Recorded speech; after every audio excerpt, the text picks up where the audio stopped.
You're listening to the Armchair GM Sports Network.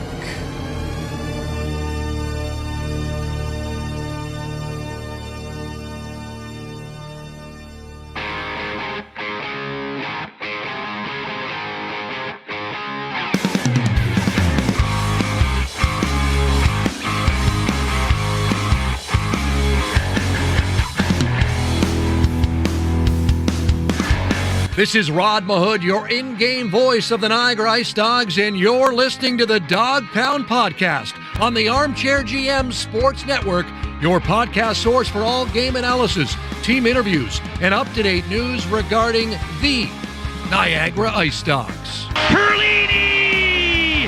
Overtime! IceDogs win! They score! Verhage was also jamming away. It's a power play goal for the IceDogs. And they score! Hosang, first goal as an IceDog. Strom stops Shipley. Richie scores! Gets it to Akil Thomas. Thomas has the angle coming in. He scores!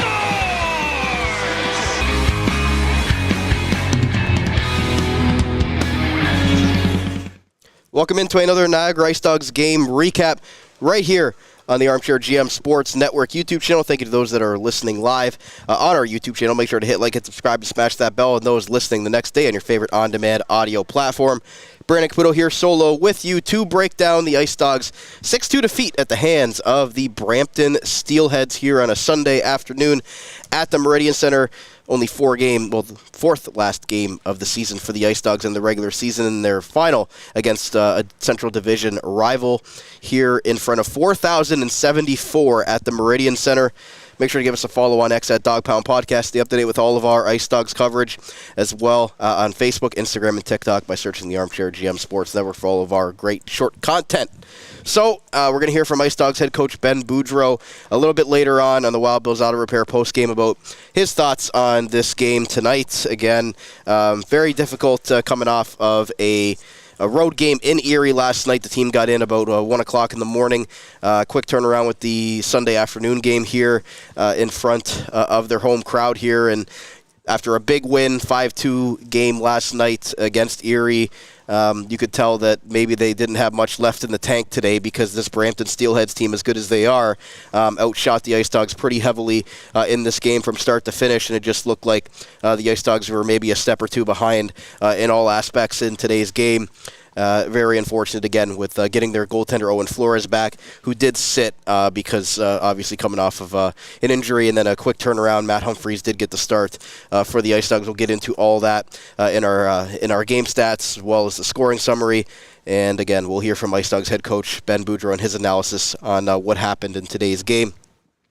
We'll start things off today with our prep list, brought to you by Carmine's Pizzeria Italiano. You tried the rest. Now, why not try the best? Carmine's Pizzeria Italiano, serving the Niagara community since 2013. Check them out at carmine'spizzeria.ca for the best quality pizza and wing combos anywhere in Niagara.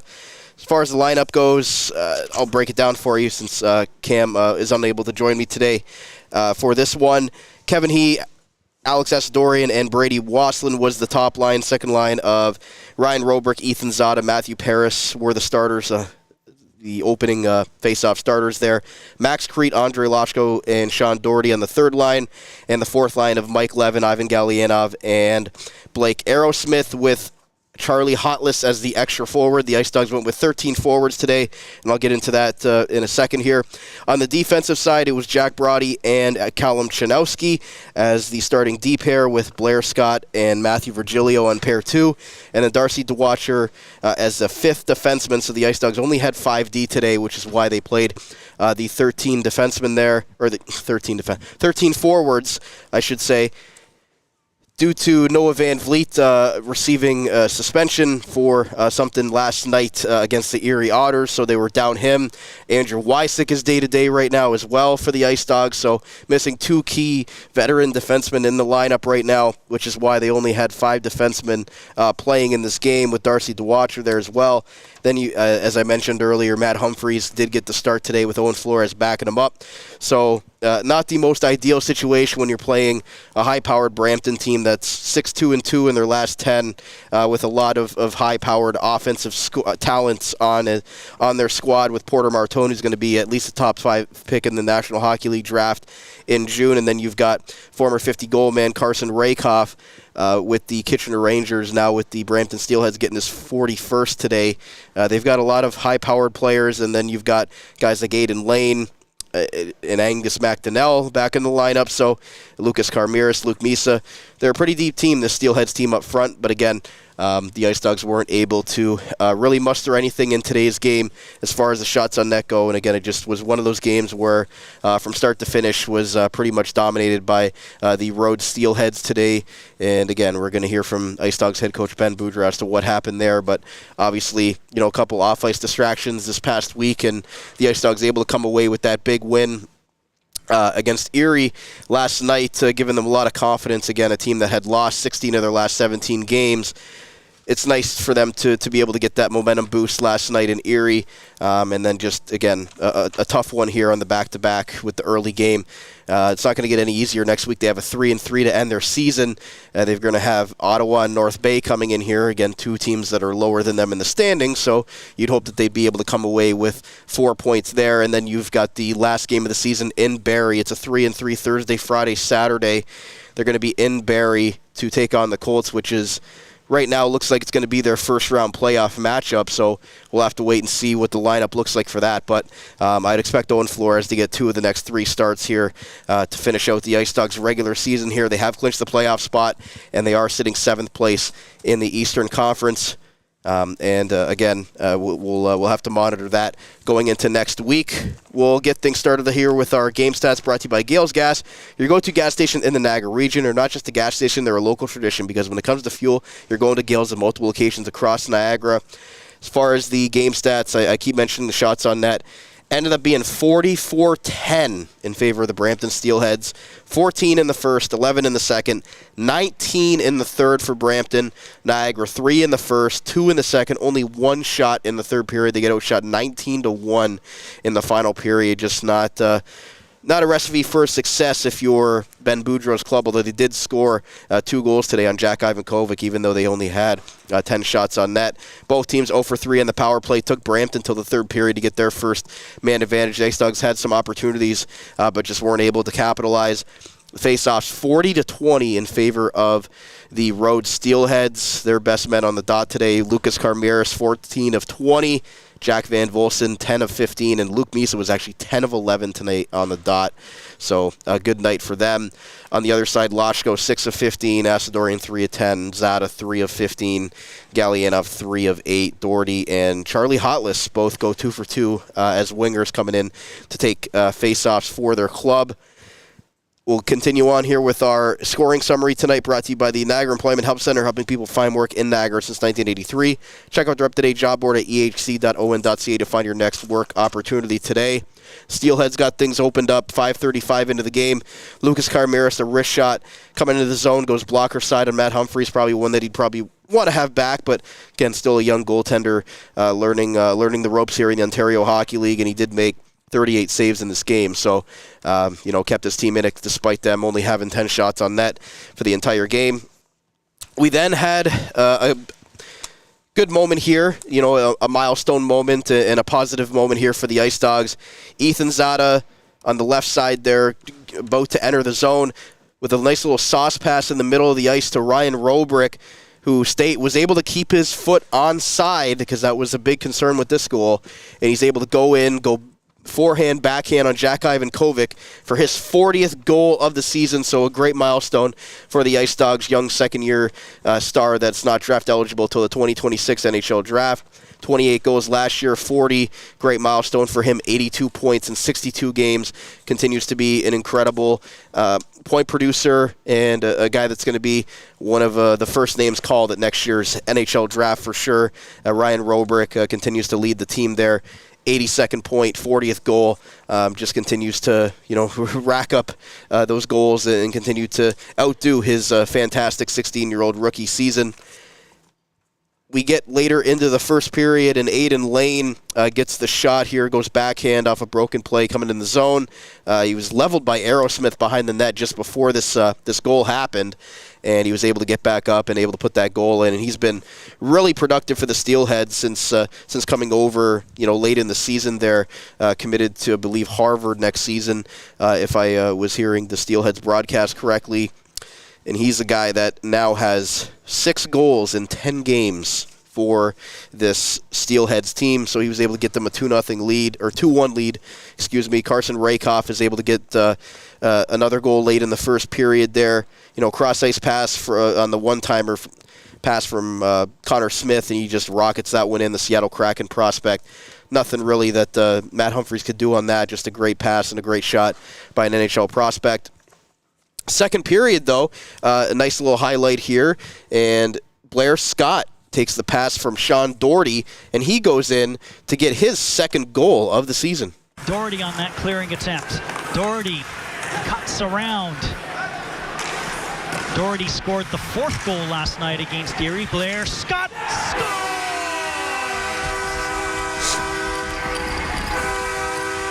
They gave him the lane, and he picked out the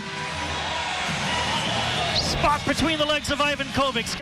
Audio goal highlights are courtesy of YourTV. Catch the IceDogs at home and on the road on YourTV Niagara, exclusively on Cogeco. Blair Scott getting the second goal of the season. Really nice to see there, cutting in on the left side. Going far side on Jack Ivan Kovic, kind of fooled him there. Low pad, and great shot there by Blair Scott to be able to get the IceDogs back within a goal. It was a 3-2 game at that point, despite them being outshot heavily. And you thought, maybe they had a chance here. Late in the second period, though, the Steelheads got their 2-goal lead back, and it was Ben Sherratt kind of potting in the loose puck behind Humphreys. And that one really felt like the backbreaker in the game, because the IceDogs got it within a goal there. If they were able to get another one to tie the game, then you got a whole different ball game. But unfortunately, the Steelheads got their 2-goal lead back at the end of the second period. That one kind of felt deflating for the IceDogs because, again, they weren't generating much offensively in this game. Kieran Woodkowski would get the Steelheads' 5th goal. Scramble in front of the net, was able to pot that one by Humphreys. Don't really know what was going on with the defensive zone coverage there. Again, really tough situation because there was only 5 defensemen in the lineup for the IceDogs, and Darcy DeWatcher's a guy that hasn't played much this season. So 4 regular defensemen in the rotation there with DeWatcher. So credit to Shanowski, to Virgilio, to Scott, and to Browdy for doing their best, with really only being able to rotate a couple of defensemen in there with the injuries to Wysick, and then Van Vliet being given the suspension. So tough situation going up against a high-powered offense coming off a game where you just played in Erie last night. So the D-Corps, stood their ground and did what they could there, but just were kind of moving around there. Don't really know kind of how that goal went in. It was just one of those things where everybody was kind of watching where the puck was going and, scramble in front of the net, and Witkowski was able to pot that one in. And then their last goal was a Connor Smith point shot with Mason Zabeski standing in front of the net screening Matthew Humphreys. We thought maybe it went off Zabeski's shoulder on the way in. It did not. Connor Smith, the big rig they call him, gets credit for the 6th goal for the Steelheads, and that's the final 6-2 in favor of the road Brampton Steelheads. The IceDogs had a good record coming into this season against the Steelheads. Early in the season, mind you, because, again, the Steelheads got better, or have been a lot better as the season's gone on. They had a terrible first half of the season where it felt like they really couldn't do anything right, but were really able to get going here in the second half of the year and kind of get this ship steered in the right direction, because when you looked at it, this Steelheads team was very much underperforming, a team that started the year as the number 1 ranked team in all the CHL coming into the season. The IceDogs in their home opener, kind of had a signature win to kind of say, hey, we're for real and we're back to being a team that you can't just walk over. So the IceDogs kind of got their signature first win of the season against the Steelheads in their home opener, and that really kind of set the tone for a great first half for the IceDogs. But again, the second half has been in opposite directions for these two teams. The Steelheads have really turned it on here. The IceDogs finished with a 3-2-0-1 record on the season against the Steelheads, so they still win the season series, but the last two have definitely been in favor of Brampton with a 6-0 win in their last meeting and then a 6-2 win here tonight. So the IceDogs, you don't like that trajectory, but if you want to take some positives out of it, they do win the season series against the Brampton Steelheads. The Steelheads sit 5th place in the conference right now. They're going to be real tough out if it looks like it's going to be Oshawa or Kingston that play them. Good luck to them because the Steelheads team's getting hot at the right time. Jack Ivankovic's finally getting the ship steered in the right direction in the net. Guy that came in the season as a potential first-round pick in this upcoming NHL draft has really fallen down the draft rankings, but getting a veteran like Braden Gillespie to back him up from the Guelph Storm at the trade deadline seems like it's really been able to help him settle in there and give him some nights off to kind of get things turned around. But again, did not face a lot tonight. Only 10 shots for Jack Ivankovic for the IceDogs side. So again, 6-2 victory in favor of the Brampton Steelheads over the IceDogs here tonight at the Meridian Centre. We're going to take a quick break. We're going to come back. We're going to hear from IceDogs head coach Ben Boudreau and his in-depth thoughts on this team's performance tonight and how they can get things going for the final week of the OHL regular season before they head into playoffs. So stay right here. Be right back on the Dog Pound Podcast, the official podcast of your Niagara IceDogs, proudly brought to you by Global Pet Foods, where pets are undeniably part of the family in all 4 of their great Niagara region locations. We'll be right back after this. In the Niagara region, Global Pet Foods is your destination for premium pet nutrition and caring expertise. Whether you've welcomed a new furry family member or need advice on top quality nutrition, their dedicated staff is ready to help. Discover why Global Pet Foods' lesser-known premium brands outshine the big corporate names. Their team's passion ensures your pet's health and vitality. Check out one of their locations today: 3643 Portage Road in Niagara Falls, 160 Highway 20 in Font Hill, or 400 Scott Street and 344 Glendale Avenue in St. Catharines. Global Pet Foods, where premium brands and caring staff make the difference. Wild Bill's Auto Repair is your local center for auto maintenance and repair in the Niagara region. Since 2012, Wild Bill's Auto Repair and Body Shop has been helping customers stay safe and confident on the road, knowing their vehicle is in top running condition through the garage's services. Located at 7868 Oakwood Drive in Niagara Falls, the garage started as a tribute to the owner's father, William Robert Hunter, who passed away, continuing the same community spirit and high level of service which customers can expect from him back at Hunter's Auto Repair. Their multi-award-winning auto shop has earned the trust of the Niagara community with its fair treatment of all customers who can feel confident they'll get trustworthy advice and repairs during their visit. Their experienced crew loves meeting new people and looks forward to forming a lasting partnership for the care of your vehicles. To find out more or to book a service, contact them today at 905-358-7868 or wildbillsauto.ca. Wild Bill's Auto Repair, helping customers stay safe and confident on the road since 2012. Are you currently looking for work in the Niagara region? If so, you owe it to yourself to check out the services provided by the Niagara Employment Help Center, located at 6100 Thoroldstone Road in Niagara Falls. Their many free services include a fully staffed resource area open to the public, resume and cover letter writing, local labor market information, job search strategies, assistance with clarifying employment, training and career goals, employment counseling and job search support, Better Jobs Ontario information, and registration assistance. Check out their website at ehc.on.ca or call 905-358-0021 for more information. The Niagara Employment Help Center, helping people find work since 1983. This Employment Ontario program is funded by the Government of Ontario. Fuel up your day with Gale's Gas Bars. They're your go-to gas stations in the Niagara region. Remember, at Gale's, they're not just a gas station. They're a local tradition. Whether you're hitting the road or staying cozy at home, choose Gale's. Gale's Gas Bars provide reliable fuel that keeps you moving. Stop in for quality you can trust and service with a smile. Don't settle for less. Head to Gale's Gas Bars today, because when it comes to fuel, You're going to Gales! learn more at gales.ca. This is Kevin Heath. This is Brady Waslin. This is Ethan Zadek. This is Andre Loshko. It's Owen Flores. This is the Dog Pound Podcast. The official podcast of the Niagara IceDogs.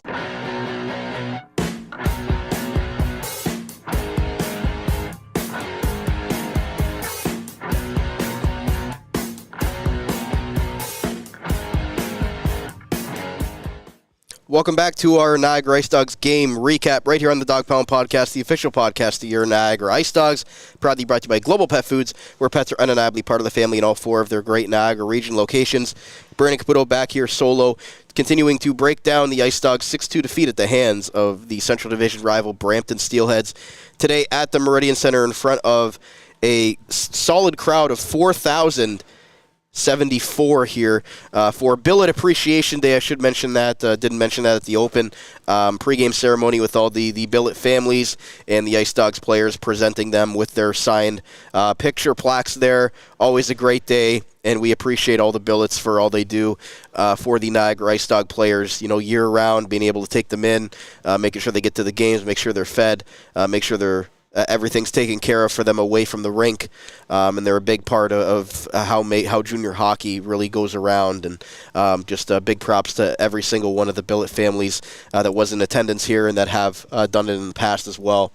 Big part of making a team like this successful. So props again to the IceDogs being able to honor the great Billet families that house all these players that have to leave home at a very young age to be able to do what they do and be able to give them a safe place to call home during the hockey season. So, again, props to them for being able to do that. So we're going to get to IceDogs head coach Ben Boudreau here on the Wild Bills Auto Repair postgame. Brought to you by Wild Bills Auto Repair, helping customers stay safe and confident on the road in Niagara since 2012 in honor of the late William Robert Hunter. Here's what the IceDogs head coach had to say about his team's tough performance against the Brampton Steelheads coming off of that late game getting home from Erie last night. Shots were 44-10. How disappointing is it after such a strong performance last night to only have 10 shots on net today? It's the most disappointed I think I've been after a game, and it's not the result. I'm disappointed in how our players wanted to buy in. I mean, we had 13 forwards and 5 defense with the suspension to Van Vliet, and our intention is to get everybody in the last few games. And you could just see how the negative effect that had on other players, and that went to a me instead of a we type aspect, that they weren't getting their typical minutes. And I thought that was reverberated around the team as far as our effort level, and I don't think we got much from anybody up front. So it's tough, and you could see that effort level and care level, I think, in our game through 60 minutes. And the biggest message for us is control what you can, and if you're a player that wants more minutes, you got to make a difference on the ice too. So we tried to spread it out as much as we could with 13 forwards, and that was. We didn't get much from anybody up front here tonight except for Rubes. I thought was pretty good. Now, I know it was a quick turnaround, but I expected more of a momentum carryover from last night.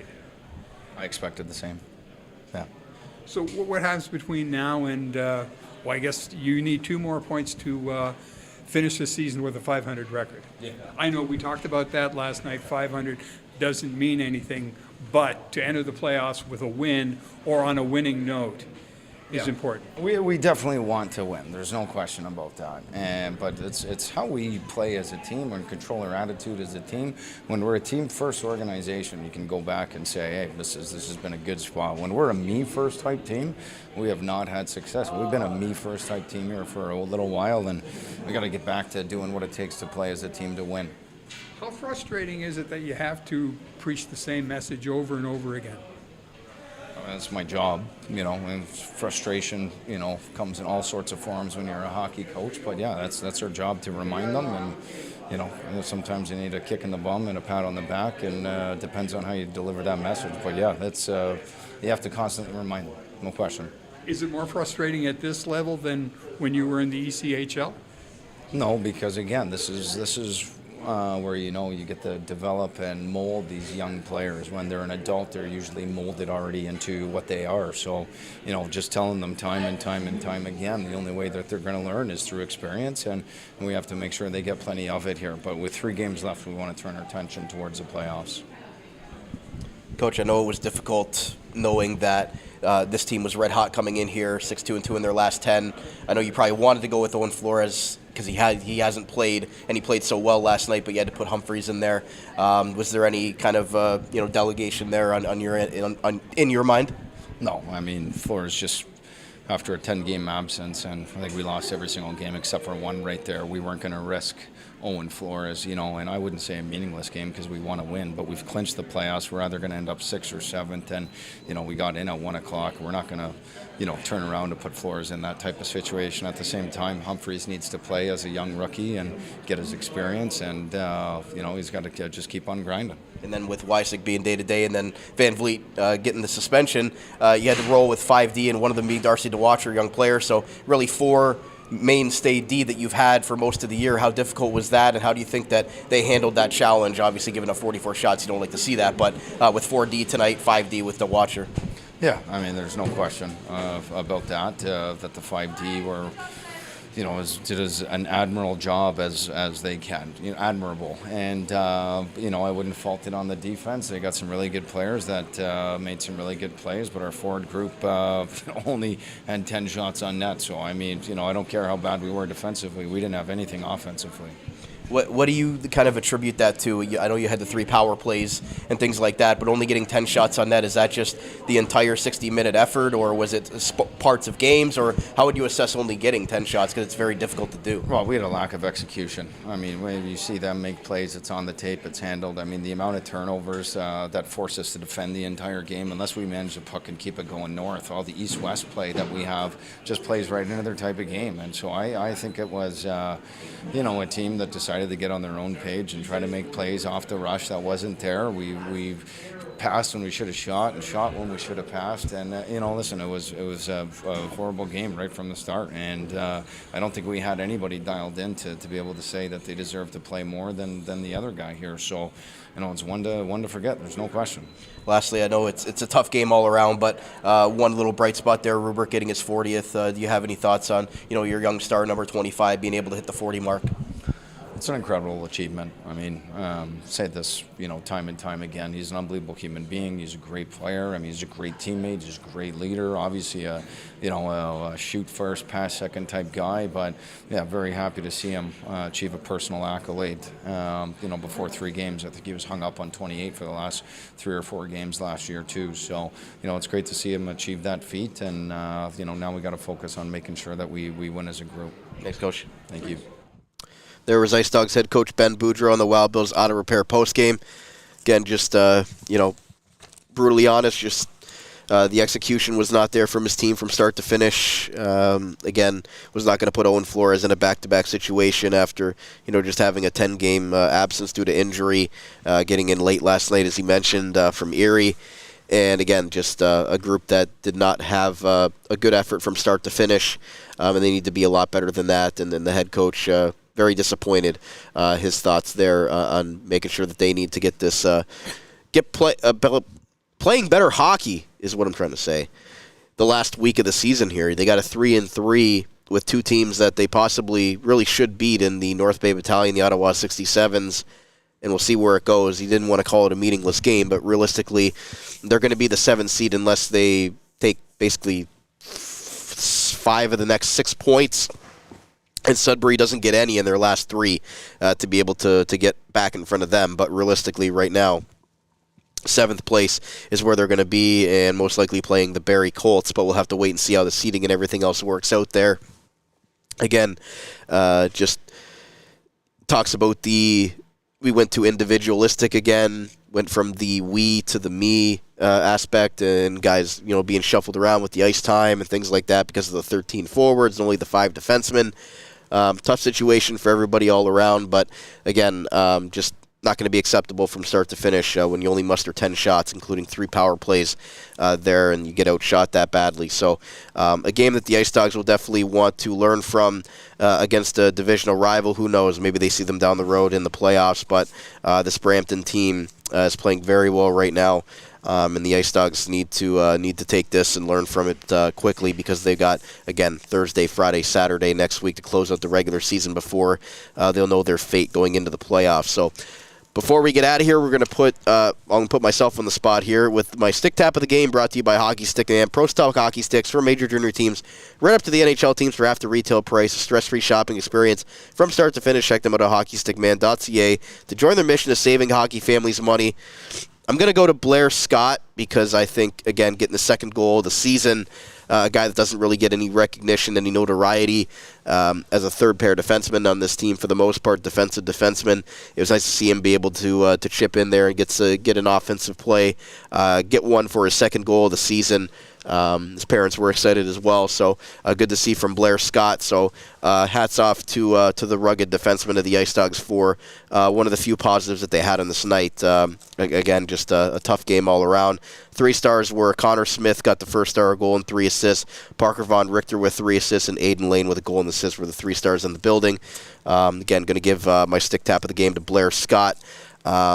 And I guess if you want to give an honorable mention to Ryan Robrick as well for getting his 40th. Ben Boudreau really said that 25 was the only forward that really played well from at spurts tonight.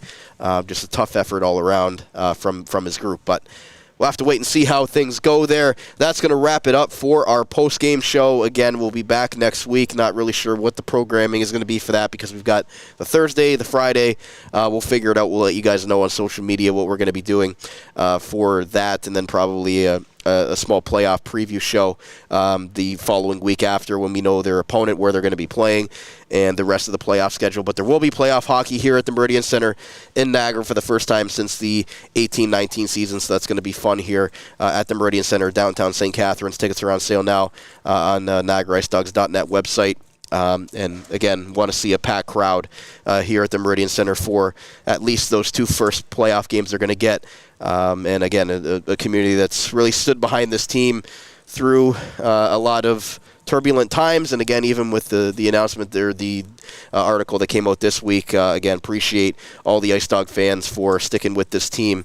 And again, hopefully brighter days are to come with their window the next 2 seasons being really open with this really exciting young roster. But they fall here against the Brampton Steelheads by a 6-2 final. Ryan Robrick gets his 40th goal of the season.